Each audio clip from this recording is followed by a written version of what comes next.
Hi, welcome to Keru Food Basket channel. இன்னைக்கு வீடியோல நம்ம வடை குழம்பு எப்படி செய்யலாம்ன்றதை நம்ம பார்க்க போறோம். வாங்க வீடியோக்குள்ள போகலாம். இதுவரைக்கும் நம்ம சேனலை சப்ஸ்கிரைப் பண்ணாதவங்க சப்ஸ்கிரைப் பண்ணிக்கோங்க. கூட ஒரு பெல் ஐகான் வரும், அதை கிளிக் பண்ணிங்களா நான் எப்பலாம் வீடியோ போடுறேனோ நோட்டிஃபிகேஷன்ஸ் வந்துடும். 1 கப்பு ஊற வச்ச கடலைப்பருப்பு, பச்சை மிளகாய், வெங்காயம், கருவேப்பிலை, பொடியா நறுக்கின பூண்டு, கொத்தமல்லி, புதினா வடை செய்யறதுக்கு குழம்புக்கு தேவையான பொருட்கள் பார்த்தீங்கன்னா தக்காளி, வெங்காயம், கருவேப்பிலை, 2 பச்சை மிளகா, ஒரு 5 பல்லு போல் பூண்டு அண்டு புளி. இப்போ நம்ம எப்போவுமே பருப்பு வடை எப்படி செய்வோமோ அதே மாதிரி நம்ம மிக்ஸி கல்லில் சேர்த்து ஊற வச்ச பருப்பை நல்லா ஒன்றும் பாதியமாக நம்ம கிரைண்ட் பண்ணி எடுத்துக்கலாம். இந்த மாதிரி ரஃபாக நான் அரைச்சி எடுத்துருக்கேன். இது ஒரு பவுலில் வச்சுட்டு இப்போ நான் இதுக்கு தேவையான வெங்காயம், கொத்தமல்லி, புதினா, கருவேப்பிலை, பூண்டு, பச்சை மிளகாய் எடுத்துருக்கோம். இது எல்லாத்தையும் நம்ம இதில் ஆட் பண்ணிவிட்டு இதோட தேவையான அளவுக்கு சால்ட்டு சேர்த்து நல்லா மிக்ஸ் பண்ணிடலாம். இப்போது நான் ஒரு பேனில் நல்லா எண்ணெயை சூடு பண்ணிகிட்ருக்கேன். நம்ம வடை எந்த சைஸ்க்கு வேணுமோ அந்த மாதிரி நம்ம திரட்டி நல்லா கோல்டன் ப்ரௌன் கலர் வர வரைக்கும் நம்ம நல்லா வறுத்து எடுத்துப்போம்.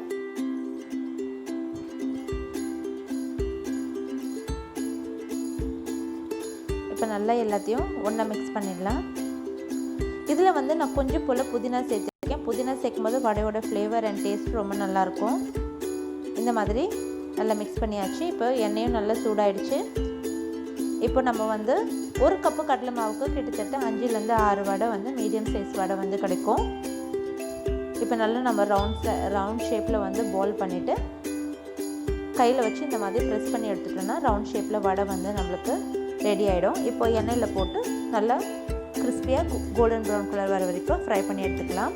ஆல்ரெடி நம்ம சேனலில் ஹெல்த்தியான வடை நம்ம ஒரு ரெசிபி அப்லோட் பண்ணியிருக்கேன். ஒருவேளை அந்த வீடியோ நீங்கள் பார்க்காம இருந்தீங்கன்னா கீழே டிஸ்கிரிப்ஷனில் லிங்க் கொடுக்குறேன், போய் பாருங்கள்.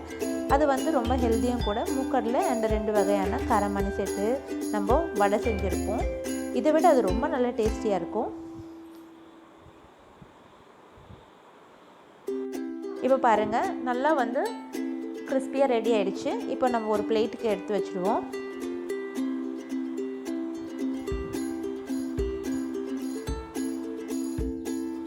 இப்போ நம்ம குழம்பு செய்ய போகிறோம்.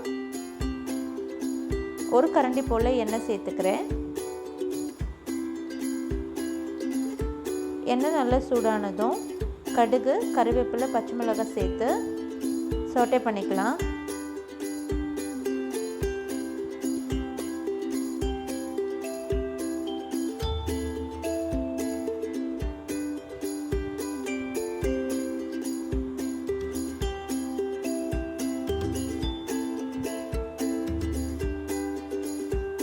இப்போ கடுகு நல்லா ஃப்ரை ஆனதுனால இப்போ பூண்டு, வெங்காயம் சேர்த்து ஒரு 2 நிமிஷம் போல் நல்லா வதக்கிக்கலாம்.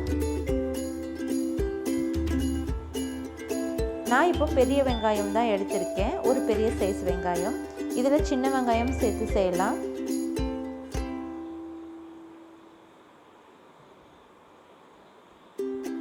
நான் இதில் முழுசாக பூண்டு சேர்த்ததுனால வெறும் ஜிஞ்சர் பேஸ்ட் ஆட் பண்ணிக்கிறேன்.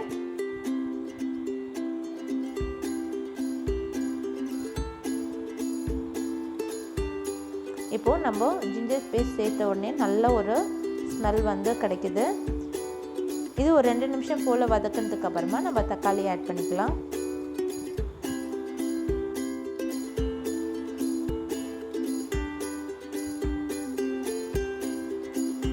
தக்காளி சேர்த்து நல்லா மிக்ஸ் பண்ணிவிட்டு இதில் கொஞ்சம் போல் சால்ட்டு அண்ட் மஞ்சள் தூள் சேர்த்துப்போம்.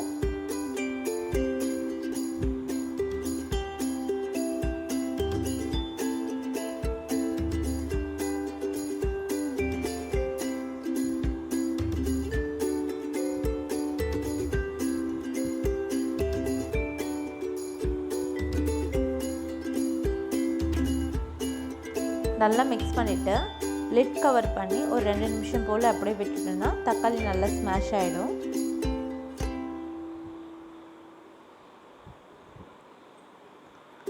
இப்போது நல்லா தக்காளி ரொம்ப நல்லா ஸ்மாஷ் ஆகிடுச்சு. இப்போ நம்ம மசாலா ஐட்டம்ஸ்லாம் சேர்த்துக்கலாம். இப்போ இப்போ நான் சில்லி பவுடர் ஆட் பண்ணுறேன். இந்த இவ்வளோ ஸ்மால் சைஸ் ஸ்பூனில் பார்த்திங்கன்னா நான் ஒரு 5 ஸ்பூன் போல் சில்லி பவுடரை சேர்த்துக்கிறேன். எந்த அளவுக்கு நம்ம மிளகாய்த்தூள் சேர்க்குறோமோ அதே அளவுக்கு ஈக்குவலாக தனியா பவுடரும் நம்ம சேர்த்துக்கலாம்.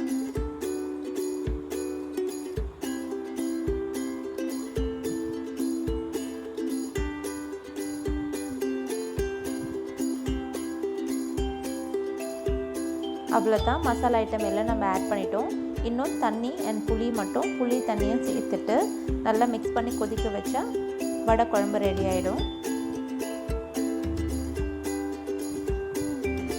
இப்போது நம்ம கரைச்சி வச்சுருக்க புளி தண்ணியை ஆட் பண்ணிப்போம்.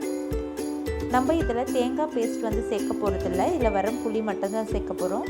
அது பருப்புள்ள குழம்புக்கு வந்து தேங்காய் சேர்த்துக்கலாம், அது ரொம்ப நல்லாயிருக்கும். வடை குழம்பு இந்த மாதிரி செஞ்சால் தான் நல்லா புளிப்பு சுவையோடு நல்லா டேஸ்ட்டாக இருக்கும். இப்போ நான் வந்து ஒரு டம்ளர் போல் தண்ணி சேர்த்துருக்கேன். இப்போ வந்து சால்ட் செக் பண்ணிவிட்டு பத்தலைன்னா சால்ட் ஆட் பண்ணிப்போம்.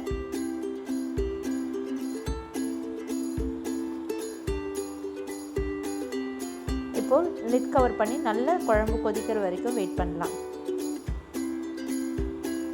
இப்போ குழம்பு நல்லா கொதிக்குது. நம்ம வடையை வந்து டைரெக்டாக இந்த கொதிக்கிற குழம்புலையே நம்ம சேர்த்துட்டோன்னா இருக்கிற வாட்டர் எல்லாம் இந்த வடை நல்லா அப்சர்வ் பண்ணிவிட்டு குழம்பு வந்து ரொம்ப குறைவாக திக்காயிடும்.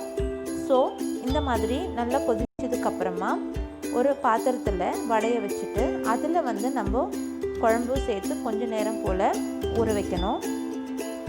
அப்போது வடை நல்லா சாஃப்ட் ஆகிடும். இந்த மாதிரி குழம்பு நல்லா சுண்டி வர வரைக்கும் இந்த மாதிரி ஊற வைப்போம்.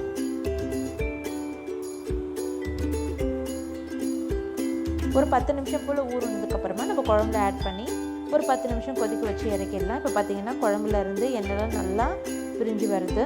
இந்த ஸ்டேஜில் நம்ம எடுத்து வச்சுருக்கிற ஆல்ரெடி ஊற வச்ச வடையை இதில் சேர்த்துப்போம்.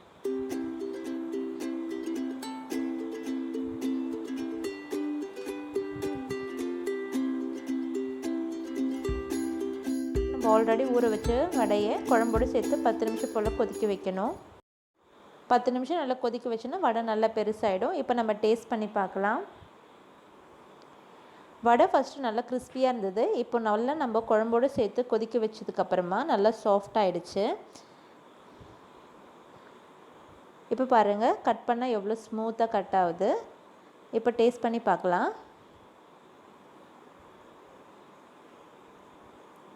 உப்பு, காரம், புளிப்பு எல்லாம் வந்து கரெக்டான அளவில் இருக்குது. இந்த வீடியோ உங்களுக்கு பிடிச்சிருந்தால் லைக் பண்ணுங்கள், ஷேர் பண்ணுங்கள். கெரு ஃபுட் பாஸ்கெட் சேனலுக்கு சப்ஸ்கிரைப் பண்ண மறக்காதீங்க. Tata bye.